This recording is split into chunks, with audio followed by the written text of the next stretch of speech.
Hey guys, welcome to another episode of Drawesome Gaming. Our theme for this month is enemies! And to continue our theme, I'm going to talk about some enemies from another classic title for the Super Nintendo that also happens to be one of my favorites, Chrono Trigger. And what separates this game from some of the others of this generation is the art style and design by Akira Toriyama. Hoo buddy, good stuff. Also, just a warning, there may be spoilers.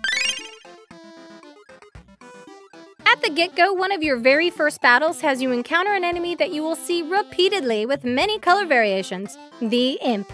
These little annoying shorties will occasionally roll around on rollies or are carried around by eaglets. They're known for kicking or chucking rocks at you during encounters. But one of the things that sets them apart from other enemies is they actively taunt you during battle by sticking their hands in their mouths and blowing raspberries at you. Those little f***s.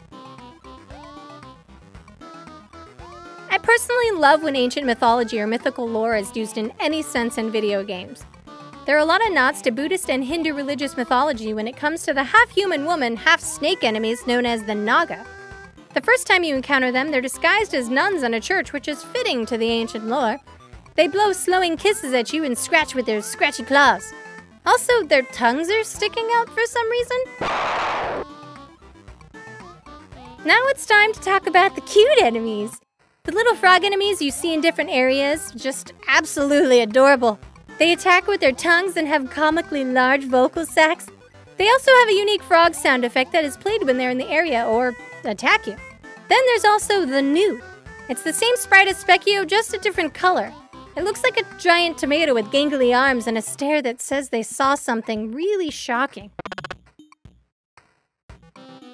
There aren't many zombie enemies, but there sure are a lot of skeletons.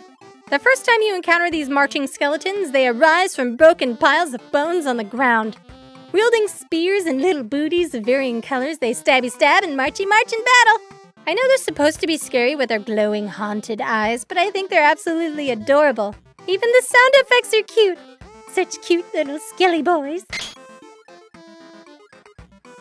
There are many storylines in Chrono Trigger, and one of the saddest ones is the story of Robo in the factory ruins. He sees his robotic brothers and longingly calls out to his long-lost friends who treat him with dismissive disdain and even beat him up and drag him away. But then you get the sincere pleasure of avenging Robo by beating up the R-Series robots with sweet, sweet vengeance. They fight similarly to Robo, but aren't as sweet or innocent. They deserve to get pummeled, those buttholes. Well guys, that's it for this week's episode of Drawesome Gaming. There are so many games that have such cool enemies to talk about. What are some of your favorites? A major, huge shout out to my Patreon supporters who keep this Drawesome Gaming train rolling. I wouldn't be able to do this all without you guys. Stay tuned next week for another amazing episode. Okay, love you, bye!